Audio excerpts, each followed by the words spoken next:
प्रभु यीशु मसीह के मधुर और मीठे नाम में आज दिनांक 20 अक्टूबर दिन शुक्रवार को आप सब श्रोताओं का हम हार्दिक स्वागत करते हैं। आज के दिन के लिए जो वचन लिया गया है नीति वचन की पुस्तक उसका 4 अध्याय 6वां पद। वचन कहता है, बुद्धि को न छोड़, वह तेरी रक्षा करेगी, उससे प्रीति रख, वह तेरा पहरा देगी। प्रियो, सुलेमान कहता है बुद्धि से प्रेम करो और वह तुम्हें सुरक्षित रखेगी। इस कहावत का गहरा अर्थ है।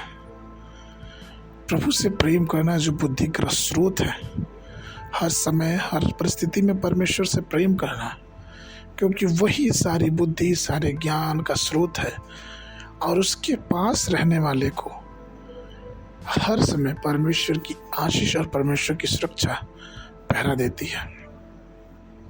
सुलेमान दाऊद का सबसे छोटा पुत्र था। सुलेमान शब्द का अर्थ होता है शांति का पुत्र।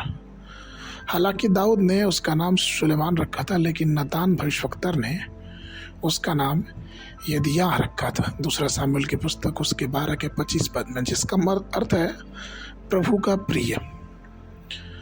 सुलेमान, जिसे प्रभु का प्रिय कहा जाता था, वो कहता है कि हमें और आपको परमेश्वर से प्रेम करना चाहिए। उसकी महत्वपूर्ण सलाह यह है कि बुद्धि को वो ना छोड़े, क्योंकि वो बुद्धि ही है जो हमें सुरक्षित रखती है। बहुत स्पष्ट बात है कि बुद्धि हमें बचाती है। ज्ञान वह है जो हमें किताबों के द्वारा मिलती है। हम किताबों के द्वारा इस ज्ञान को पा सकते हैं। कॉलेजों में, विश्वविद्यालय में, स्कूलों में जो पढ़ाया जाता है उससे हम ज्ञान को पा सकते हैं। लेकिन बुद्धि स्वर्ग से अर्थात परमेश्वर की तरफ से आता है, और बुद्धि जो है वो हमारे जीवनों की रक्षा करता है। ज्ञान शिक्षा से आता है, परंतु बुद्धि ईश्वर का एक महान उपहार है।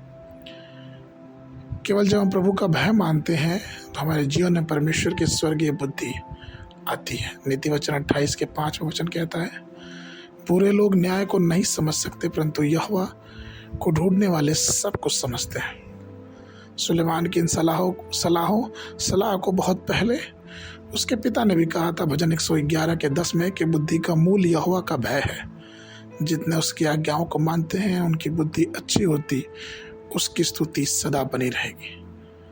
प्रियो, हमें चाहिए कि हम परमेश्वर से बुद्धि का वरदान मांगें, क्योंकि ये बुद्धि ही है जो हमारे जीवनों को और भी आगे लेकर जाएगी और हमें सुरक्षा प्रदान करेगी।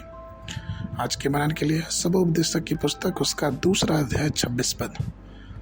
जो मनुष्य परमेश्वर की दृष्टि में अच्छा है, उसको वह बुद्धि और ज्ञान और आनंद देता है, परंतु पापी को वह दुख भरा काम ही देता है कि वह उसका देने के लिए संचय करके ढेर लगाए। जो परमेश्वर की दृष्टि में अच्छा हो, यह भी व्यर्थ और वायु को पकड़ना है।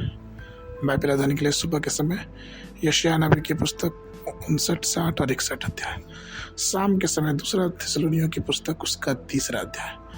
परमेश्वर आप सबको आशीष देवे।